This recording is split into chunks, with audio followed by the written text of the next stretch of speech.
Meus irmãos e irmãs, boa noite. Estamos chegando aqui para mais uma transmissão da ministração da Palavra de Deus. Esperamos contar com a sua presença. E estamos aqui à espera da chegada dos irmãos e esperamos em Deus que seja mais uma noite abençoada pela pregação da Palavra de Deus e que essa mensagem possa chegar aos seus corações, que Deus possa estar nos abençoando e nos instruindo no caminho do Senhor. Damos a boa noite à minha esposa, Cleia. Deus abençoe sua vida. Ao nosso irmão Helrison. Ao nosso irmão Denilson Cruz. Deus abençoe sua vida. A vida da sua filhinha.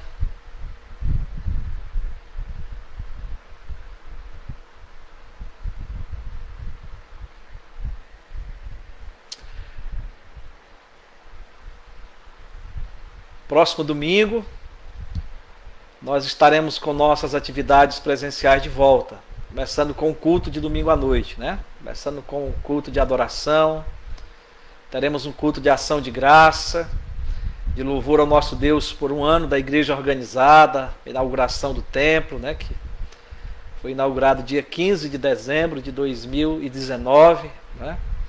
Tivemos também a organização da nossa igreja.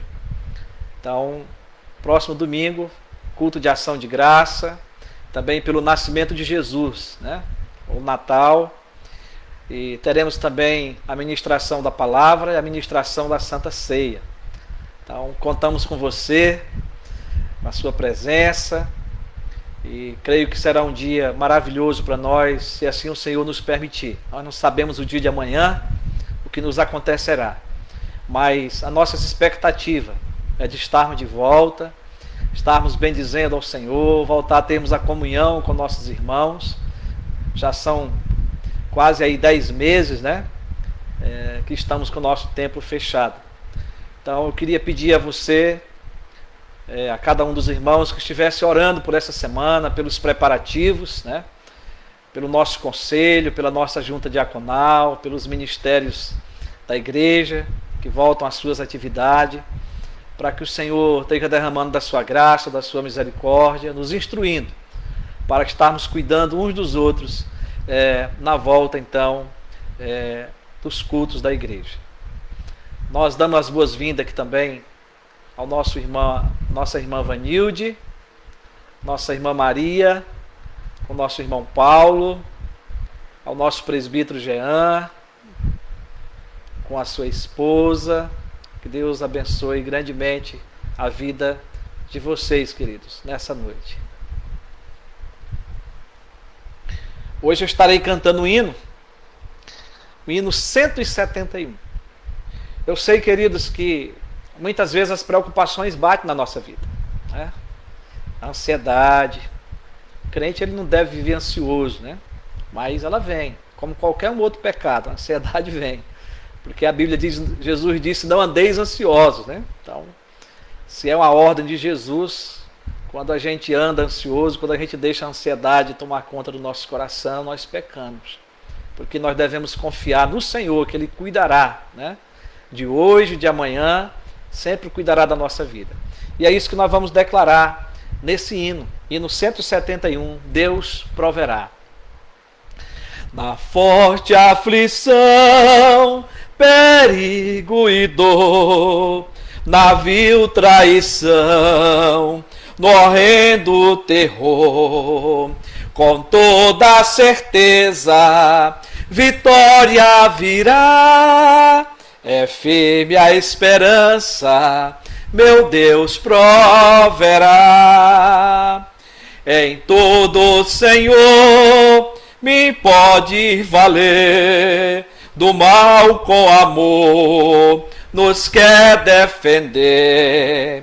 Com Cristo bem perto, em nós se achará a viva esperança meu Deus proverá.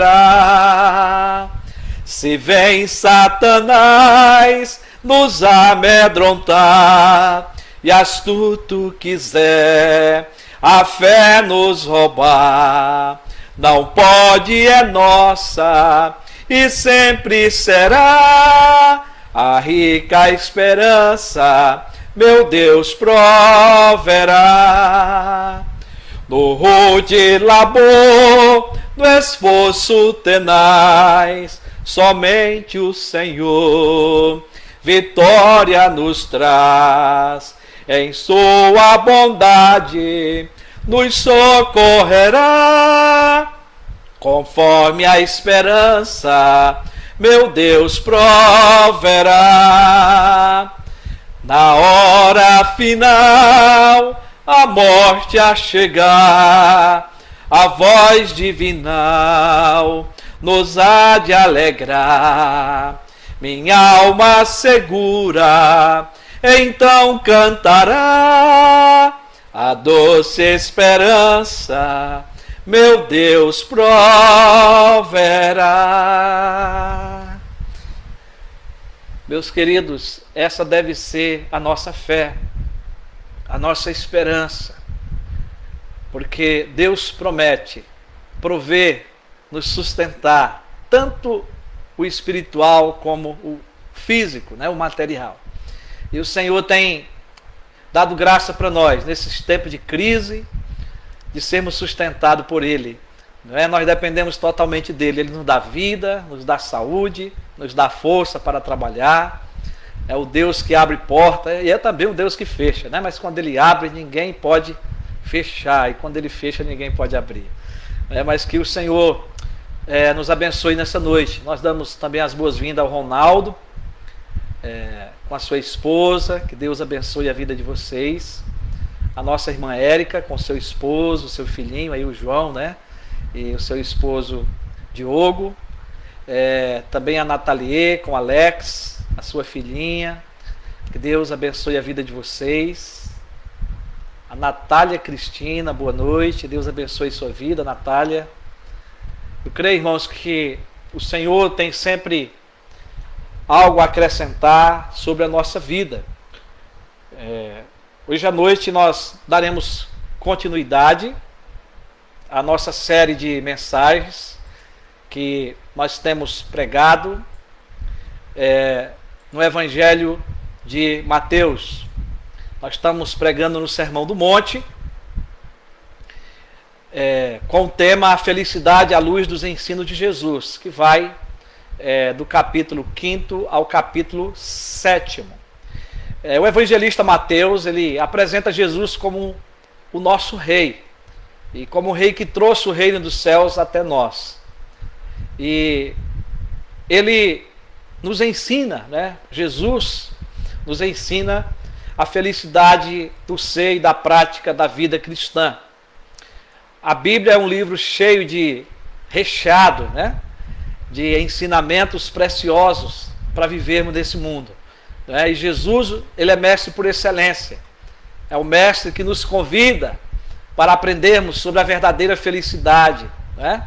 Nos dias atuais. Mesmo olhando para a Bíblia, um livro que já foi escrito há muitos e muitos anos atrás. Mas ela se renova cada dia sobre a nossa vida. E a nossa pergunta, que nós delimitamos o nosso tema, né, da nossa série, é: quais são esses ensinamentos que Jesus nos dá? E o primeiro, já vimos, que é sobre a influência dos cristãos no mundo, como deve ser a nossa influência, que vai no capítulo 5, de 13 a 16. Aliás, o primeiro ensinamento, né, sobre o caráter do cristão no mundo, que vai dos versículos 3 a 12, e o segundo, que eu acabei de vos falar, de 3 a 16. O terceiro ensinamento sobre a lei de Deus, sobre a importância da lei. Jesus vai dizer que ele não veio para deixar de cumprir a lei, né? Mas não veio para revogar, mas veio para cumprir. E ele também nos apresenta aí a sua graça, nos versículos 17 a 20.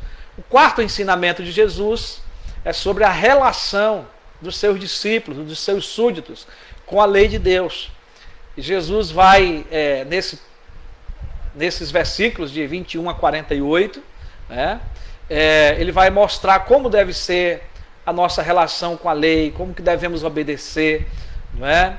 E agora de maneira não só de aparência, né, mas de todo o nosso coração. E o quinto ensinamento de Jesus é sobre o relacionamento dos seus súditos com Deus, a nossa comunhão com Deus, o nosso relacionamento com Deus Pai, que vai no capítulo 6, de 1 a 18. E hoje nós vamos estar lendo os versículos de 9 a 15. Né? Então, você que está com a sua Bíblia aí aberta, se não estiver, abra em Mateus capítulo 6, versículos de 9 a 15. Nós já pregamos uma série de mensagens sobre os meios de graça, a oração como meio de graça, e que está no nosso canal no YouTube, que você depois quiser ouvir, não é? Esse texto faz parte de uma das mensagens, né? E algumas coisas serão citadas aqui novamente, porque a palavra de Deus, por mais rica que ela seja, mas existem verdades que não tem como mudar.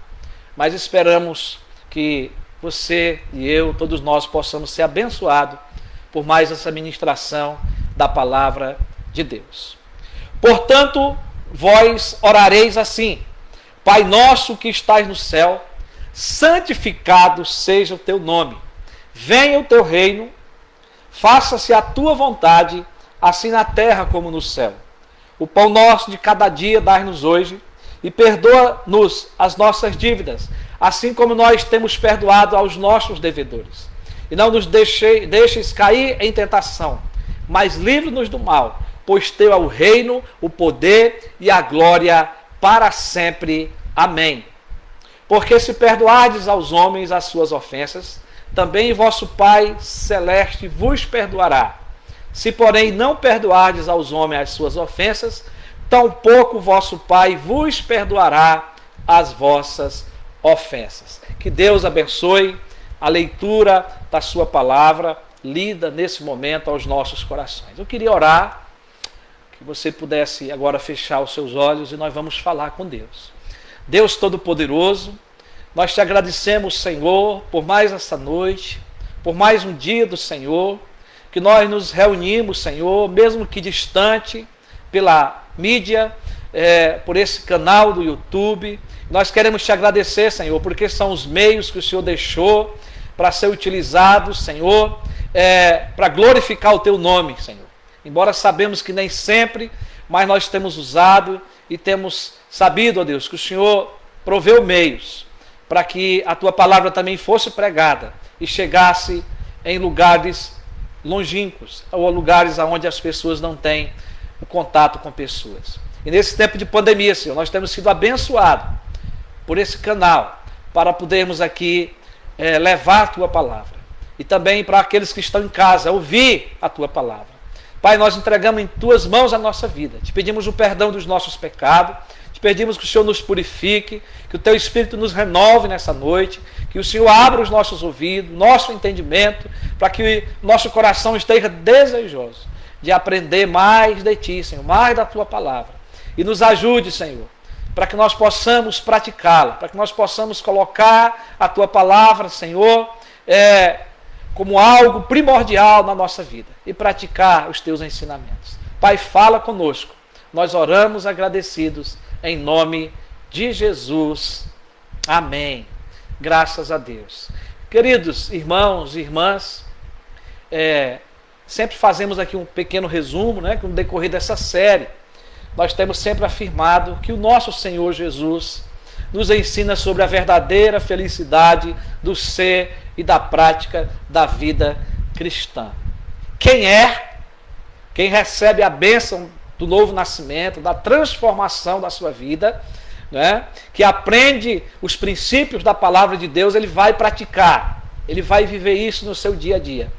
A vida cristã, Jesus apresenta ela num paralelo, não é, com a vida dos fariseus, que eram os conhecedores da lei daquela época, mas que eles viviam apenas de aparência, eles não praticavam a palavra de Deus como deveria, não é? Era algo só de fora, não vinha do coração. E por isso Jesus vai chamar eles de hipócritas, né? A vida cristã, ela é prática, ela é ser e fazer, é ser exemplo de vida, exemplo de justiça, de amor e de misericórdia. E aqui nós devemos sempre entender, né, que esse é o meu dever, que é o seu dever.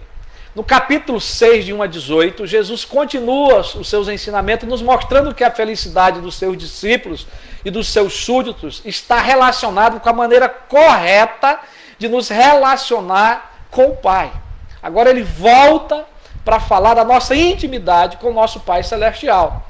E a forma correta e sincera da adoração, Jesus vai nos ensinar aqui por meio da oferta, da oração e do jejum.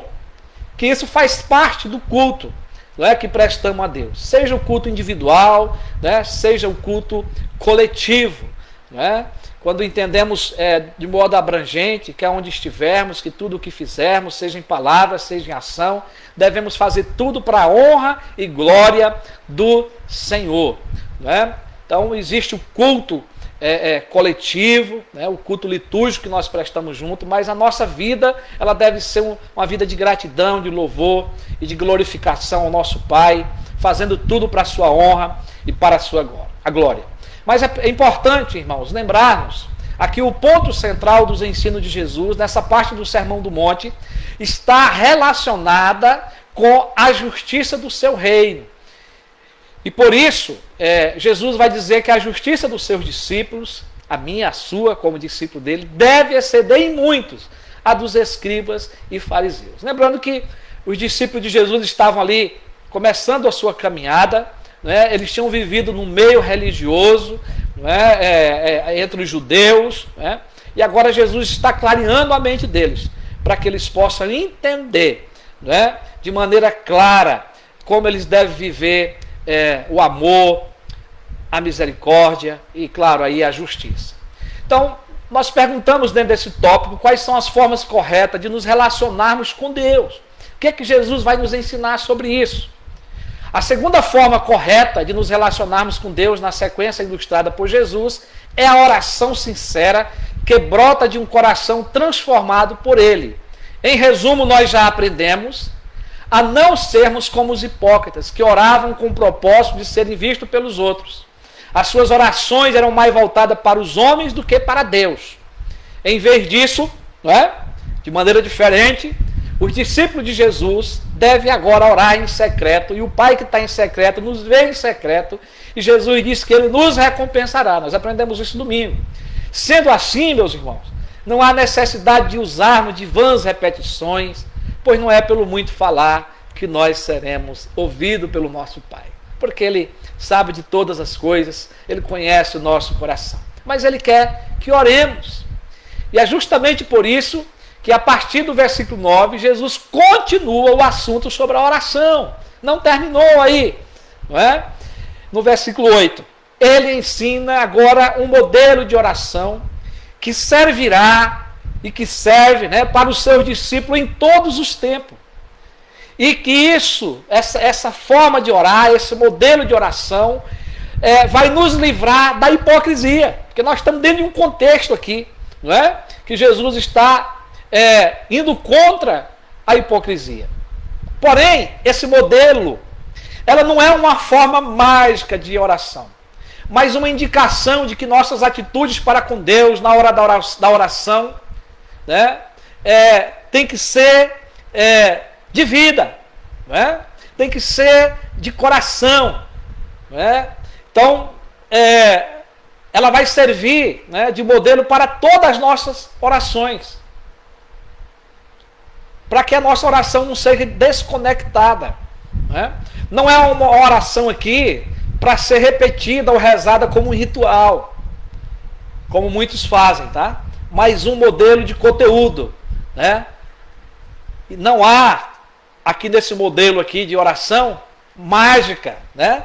Não há poder aqui nas palavras, mas o que Jesus quer é que a gente possa ter, não é, uma forma que possamos, a partir daqui, colocar as nossas palavras diante de Deus. A oração que o Senhor nos ensinou, ela é a oração da família, a oração da comunidade, a oração da intimidade. Ela enfoca uma nova maneira de nos colocarmos diante de Deus, numa íntima comunhão, num íntimo relacionamento de amizade com o Pai, como filhos. Você sabe disso, né? Que os filhos, né?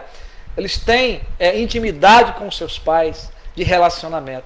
E Deus quer também que isso aconteça conosco. Sem essa relação de intimidade com o Pai, não tem sentido as formas, os lugares, as linguagens corretas, não é? As linguagens litúrgicas, enfim, não tem sentido. O que está em destaque antes de um modelo estabelecido por Jesus é uma entrega de confiança, um relacionamento ligado pelo amor, um desejo de ser perdoado, um desejo de ser acolhido e amado pelo Pai, e um desejo de ser transformado também, para amarmos, para perdoarmos. Tudo isso está nessa oração e muito mais, não é? Podemos orar essa oração como ela está, né? Mas não deve ser feita jamais como uma reza. Lembrando que daqui deve seguir as demais orações feitas por nós dentro desse padrão. O versículo 9 começa dizendo: portanto, vós orareis assim. O Senhor Jesus contrasta com a prática condenada dos versículos 7 e 8. Estamos dentro de um contexto, né, daquela parte que já pregamos domingo. Vocês, como meus discípulos, não orem como os gentios, como os hipócritas. Orem, Pai nosso, que estás nos céus, reconhecendo aí a glória de Deus. Por isso que as 3 petições primeiras têm a ver com Deus e com a sua glória. Aí começamos, não é? A oração, Jesus diz, dizendo Pai nosso, indicando que nós podemos ter uma proximidade com Deus Pai. Ele é o Pai de todos aqueles que o invocam em espírito e em verdade, de todos aqueles que foram transformados pelo poder do Evangelho, pelo poder de Jesus Cristo, que agora são salvos e que agora são nossos irmãos. Presta atenção, eu e você, nós não somos filhos sozinhos, nós temos uma irmandade. Jesus é o nosso irmão maior, não é? Por isso nós oramos agora Pai nosso, Pai de todos nós, Pai de todos aqueles que foram lavados pelo sangue de Jesus. Mas ele diz, Pai nosso que estais nos céus. E aí na oração, irmãos, nós temos que reconhecer que Deus, Ele está nos céus, mas que Ele é um Deus onipresente, né? Ele está em todos os lugares ao mesmo tempo. Ele está presente em todos os lugares, no céu e na terra. Mas Ele está também no céu, centrado no seu trono de glória. Mas aqui Jesus faz referência, não é, de maneira clara ao Pai que está no céu. Jesus está falando da transcendência de Deus. Isto nos ensina que o Pai não é parte deste processo mundano. Ele não é parte da natureza. Ele não pode ser preso a uma localidade. O Pai ao qual oramos, o Deus Todo-Poderoso, está acima, além dos limites finitos do mundo.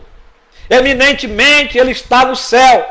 O céu aí é o seu trono, o lugar onde Ele habita com toda a sua honra e com toda a sua glória. E por isso nós devemos orar, Pai nosso que estás nos céus. Então, quando oramos, pronunciamos Pai nosso que estás nos céus.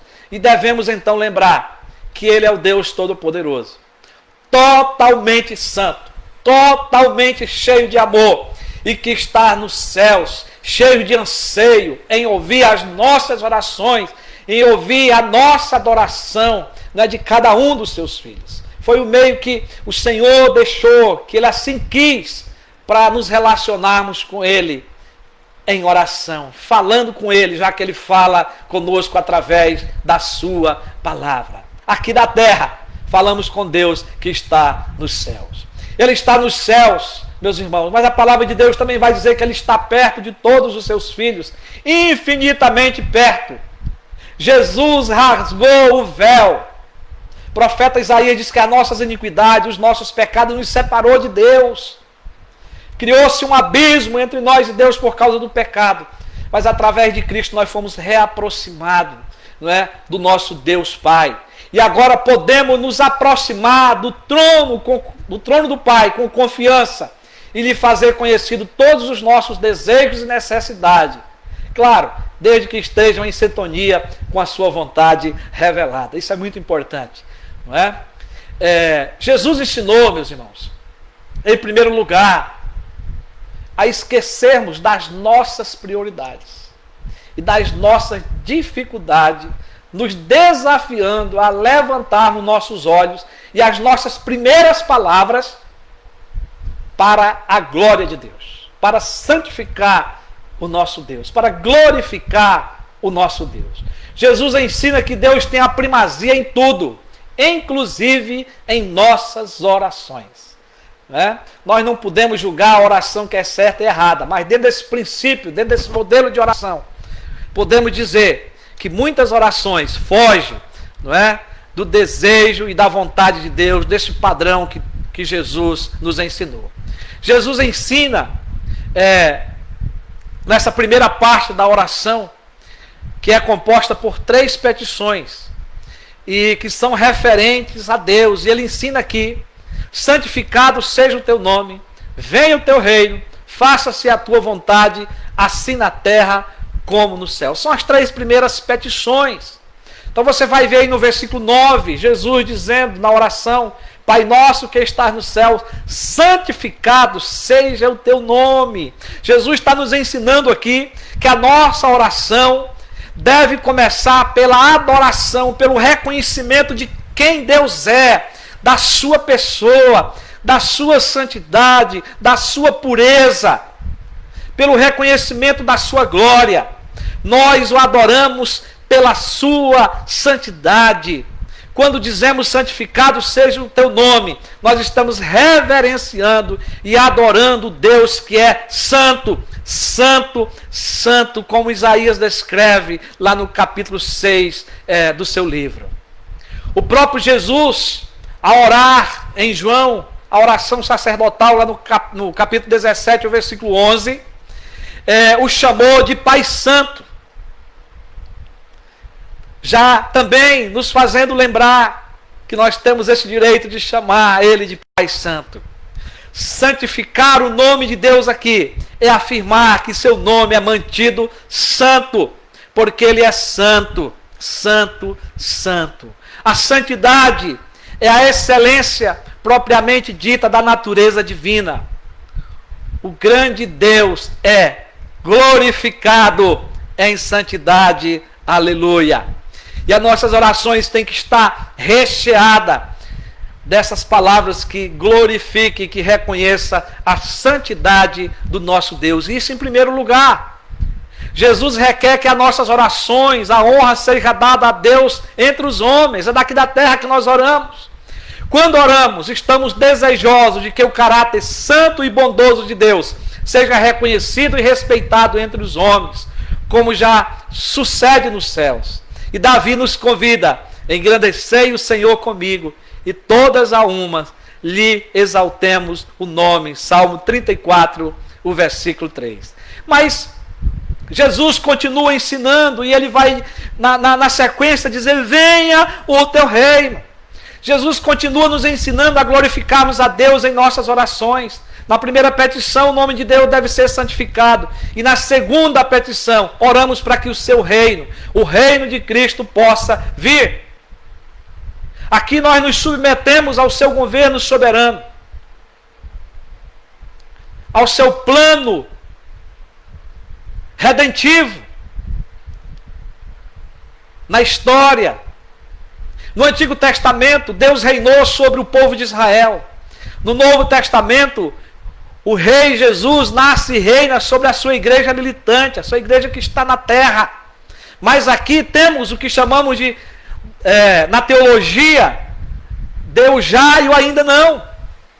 Com a encarnação de Cristo, a sua morte na cruz e a sua ressurreição, começou o estágio final da abrangência mundial do reino de Deus, mas ainda não se concretizou por completo. O fim ainda não veio. Embora que agora na mídia, não é? Tudo se volta para isso, né? Muitas pessoas querem dizer, olha, Jesus vai chegar amanhã, né? E nós sabemos que ele pode chegar até hoje. Mas muitos dos acontecimentos relatados, né, hoje, e que nós vamos ter o foco aí com as palavras de Jesus, Jesus vai dizer, ainda não é o fim. Pode ser ainda as primeiras coisas, né? Então, o que nós temos é que estar preparado. Mas quando Jesus ensinou a pedirmos, vem o teu reino, ele estava nos informando que a consumação do reino é ainda um fato futuro, porém algo pelo qual nós devemos orar. Que venha logo o teu reino, que venha logo buscar a sua igreja, né? Que haja logo o julgamento final para estarmos com Cristo. Então, irmãos, o reino já está aqui, porque Jesus veio, o seu Espírito está em nós, né? Mas ainda está ausente em muitos corações que serão alcançados pela pregação do Evangelho. E só depois virá o fim, quando Jesus vier nas suas nuvens com os seus anjos, né? Buscar a sua igreja, julgar essa terra. O reino é de Deus, aleluia, e do seu Cristo, o Cristo que nasceu, o Cristo que morreu, que ressuscitou, que venceu, que está sentado ao lado de Deus Pai e que vai voltar. Então a nossa oração devemos incluir, vem o teu reino, Maranata, ora vem Senhor Jesus, e não vem a nós. Que, irmãos, muitas vezes nós queremos que Deus seja um Deus que esteja aí disposto a servir os nossos caprichos, né? As nossas vontades. Querido e querida, nós somos súditos do Rei Jesus. Através dele, ele nos reconciliou com Deus e agora nós somos filhos de Deus. Mas a nossa vida deve estar em submissão à vontade de Deus. E nós declaramos a vontade de Deus quando oramos, declaramos o desejo do nosso coração de estar com Cristo, de que Ele volte quando oramos. Mas Jesus continua, e o versículo ainda diz, faça-se a tua vontade, assim na terra como no céu. O nosso Senhor nos ensina a orar pedindo que Deus, pela sua graça, nos torne capazes e desejosos de conhecer a sua vontade, de obedecer e de se submeter a ela em tudo, como fazem os anjos no céu. Eu oro para que o seu reino venha, mas no cumprimento de sua vontade. E por isso nós temos que conhecer a palavra de Deus, não é? Estar no reino é obedecer à vontade de Deus. Orar pelo reino de Deus é orar pela submissão total de sua vontade, ou da minha vontade, até da nossa vontade, à vontade de Deus. A minha vontade, ela tem que se submeter à vontade de Deus. Orar pelo reino de Deus é orar pela submissão total de nossa vontade, então, à vontade de Deus, não se esqueça disso. Também estamos pedindo a Deus por obediência aos seus mandamentos e à sua palavra, senão não vamos estar dentro da sua vontade. Então nós temos que obedecer, nós temos que cumprir, né? Temos que estar desejosos que a nossa vida cumpra a vontade de Deus que está revelada nas Escrituras. E por isso que nós não devemos acrescentar nada, nem tirar nada dela. Ela é a palavra de Deus, ela é o manual do crente. É aí que nós temos resposta de todas as coisas, passadas, presente e futuro. E o salmista diz a Deus, agrada-me fazer a tua vontade, ó Deus meu, dentro do meu coração está a tua lei. Salmo 40, versículo 8. Então, para orar, ou para orarmos, né? Santificando o nome de Deus, pedindo que Ele venha, né? Dentro da sua vontade, eu preciso conhecer a sua palavra. Como é que está a leitura da Bíblia? Como é que você tem buscado ao Senhor, lendo a palavra? Ainda aprendemos que a submissão a Deus é algo inegociável. Nós não podemos mudar a sua vontade. A única forma correta é afirmarmos: a tua vontade é a melhor para a minha vida. A tua vontade é a melhor para a tua igreja. Cumpra em mim, Senhor, os teus propósitos. Cumpra em mim a tua vontade.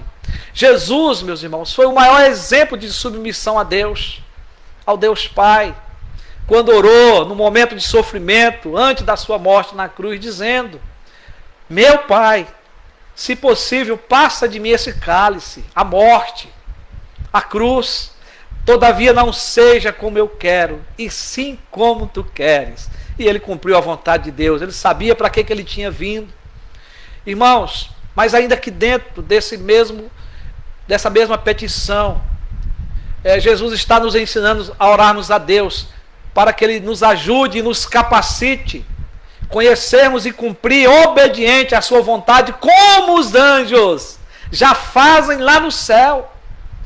O salmista Davi vai dizer: bendizer ao Senhor todos os seus anjos valorosos em poder, que executais aí, olha, as suas ordens. As ordens de quem? De Deus.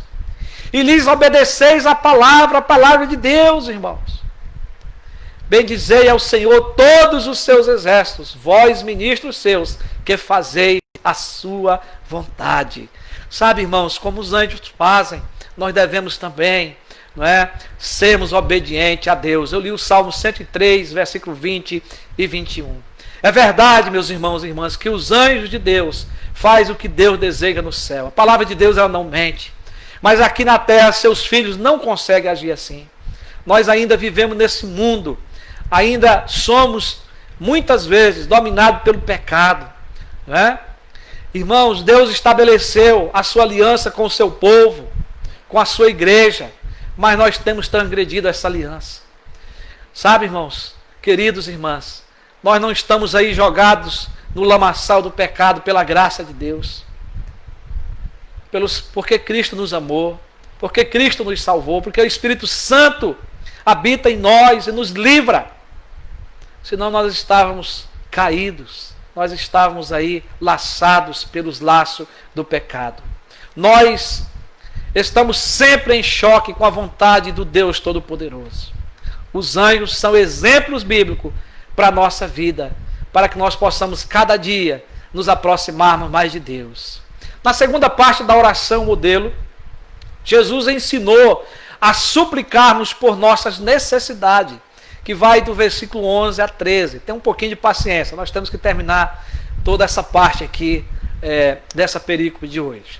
O versículo 11, Jesus diz: o pão nosso de cada dia dá-nos hoje. Nós devemos, nas nossas orações, incluir o pedido para que o Senhor supra as nossas necessidades. A compreensão de Jesus aqui é que em nossas orações nós devemos pedir por provisão de Deus, para nossas necessidades físicas, para nossas necessidades diárias. Isto se explica melhor, né, pelo contexto do capítulo 6, que vai dos versículos 25 a 34. Jesus fala ali das nossas necessidades básicas, e ele ensina que nós não devemos estar ansiosos por elas, mas devemos apresentar ao nosso Pai em oração, não é? E iremos pregar brevemente nesse texto.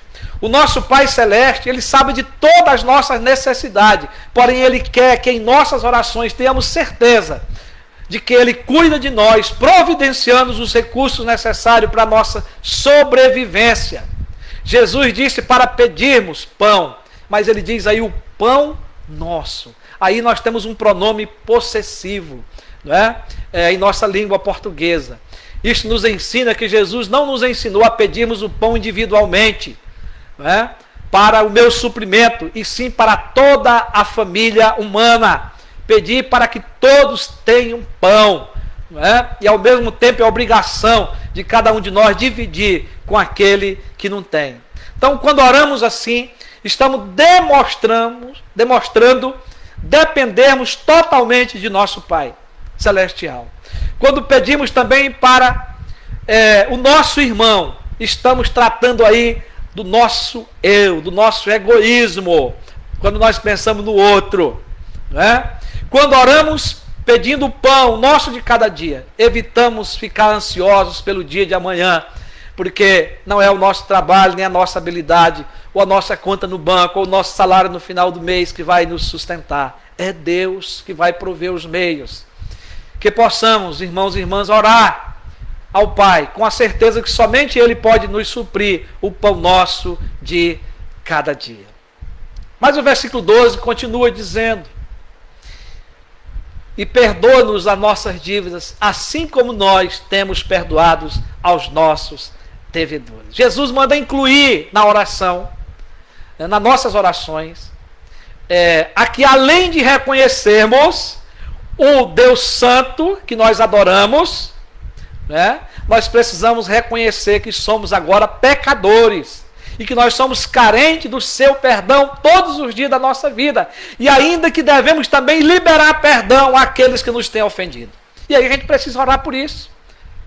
Perdoa, Senhor, as nossas dívidas, perdoa, não é, os nossos pecados, e nos dê condição para que nós possamos perdoar também aqueles que nos ferem, aqueles que nos machucam. Irmão, somente pede perdão quem é pecador. E quem reconhece que peca todos os dias, por palavras, por ações e atos. Todo ser humano está em dívida com Deus. A palavra de Deus diz que todos pecaram, Romanos 3, 21. Todo homem e toda mulher é culpado diante de Deus por transgredir a lei de Deus. Todo aquele que pratica o pecado também transgride a lei de Deus, porque o pecado é a transgressão da lei. 1 João 3, 4. E João ainda afirma que toda injustiça é pecado, capítulo 5, 17. O apóstolo Paulo disse que o salário do pecado é a morte, Romanos 6, 23. Davi confessou ter nascido em pecado, Isaías 51, 5. Então todos nós estamos na mesma condição de pecadores, culpados, e que precisamos do perdão de Deus, que precisamos da justiça de Cristo, que precisamos então reconhecer. Aí, meus irmãos, o perdão então é a remissão de uma falta, de uma ofensa ou uma dívida, mas é ainda a libertação da culpa do pecado. E aí nós sabemos que só Deus pode perdoar pecados por meio de Jesus Cristo, o seu Filho. Cristo satisfez a vontade de Deus. Ele viveu entre nós sem pecado. Foi reconhecido como homem justo, como homem santo, porque ele obedeceu a Deus e não pecou. E ele entregou-se para morrer na cruz em nosso lugar. E ali, sendo crucificado, ele derramou o seu sangue em favor dos nossos pecados. Seu sangue foi o preço pago para a remissão dos nossos pecados. Deus nos concedeu essa graça do perdão pelos méritos de Cristo. Porque Cristo satisfez e consumou a obra da redenção.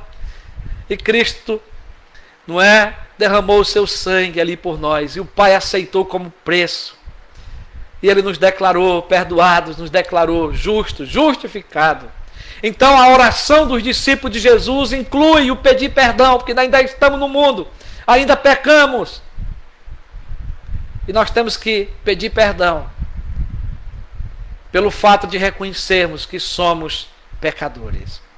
O versículo continua: assim como nós temos perdoado aos nossos devedores. Você pode conferir com o versículo 14 e 15, né, que já lemos e só citamos aqui agora. O devedor aqui é qualquer pecador com dívida com Deus e que ofendeu e fez mal ao seu irmão e ao seu próximo.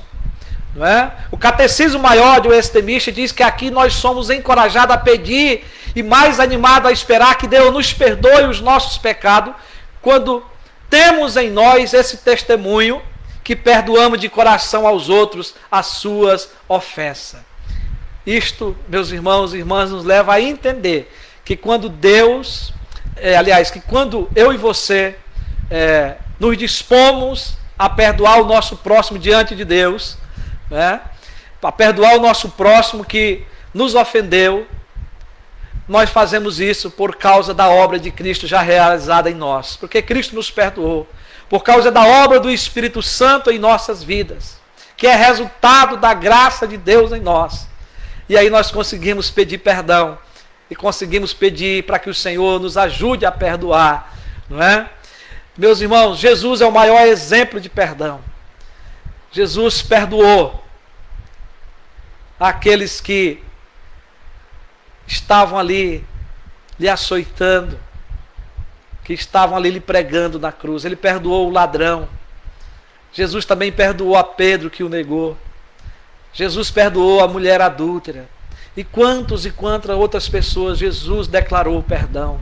Jesus viveu uma vida de perdão, para que eu e você também não só dependesse do perdão dele, mas que perdoasse uns aos outros. O versículo 13 ainda diz: e não deixeis cair em tentação, mas livra-nos do mal. Esse é outro assunto que deve ser incluído nas nossas orações. Pedir a Deus que nos livre das tentações, que nos livre do mal. Devemos então incluir esse pedido de livramento. Aqui está relacionado com os pecados que podemos cometer hoje, no futuro, oriundo das tentações que sobrevêm sobre nós. Jesus, nessa petição, nos ensina a pedirmos o socorro de Deus em nossas orações, pedir o livramento para não cairmos em tentação. Jesus está nos ensinando a pedir ao Pai que nos livre do maligno, dos ataques violentos de Satanás.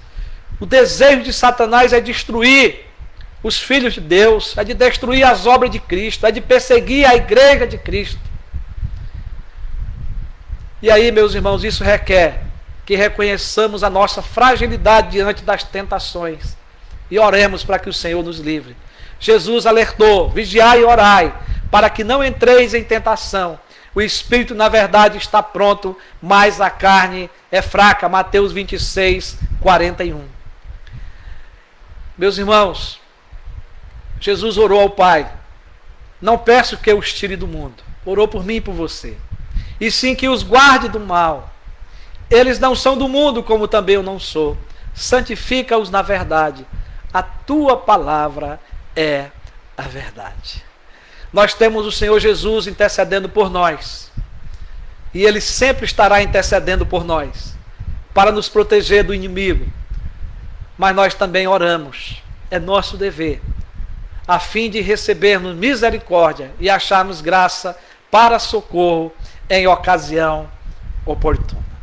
Mas na sequência da oração modelo, na sequência do versículo, termina dizendo: pois teu é o reino, o poder e a glória para sempre. Amém. Aqui temos a conclusão da oração que Jesus ensinou com uma doxologia. A doxologia são expressões de louvor a Deus. No Novo Testamento emprega-se a palavra bendito e glória nessa doxologia, não é? Deus, Ele é o Todo-Poderoso, somente Ele tem todo o poder nos céus e na terra. Por isso, somente Ele é digno de toda a honra, de toda a glória, por todos os seus atributos e por toda a sua grandeza, por todo o seu poder. Ele é digno de toda a glória, não só agora, mas para todos sempre e sempre, por toda a eternidade. Todas as nossas orações devem encerrar com amém. Não se esqueça. Em nome de Jesus, porque oramos no nome dele, amém. A palavra amém vem do hebraico e significa firme, fiel, verdadeiro. Isso nos ensina reverência, atestando toda a sinceridade e convicção das nossas palavras dirigidas a Deus. Por isso que é importante seguirmos, não é, nas nossas orações esse modelo, não é, que Jesus nos ensinou.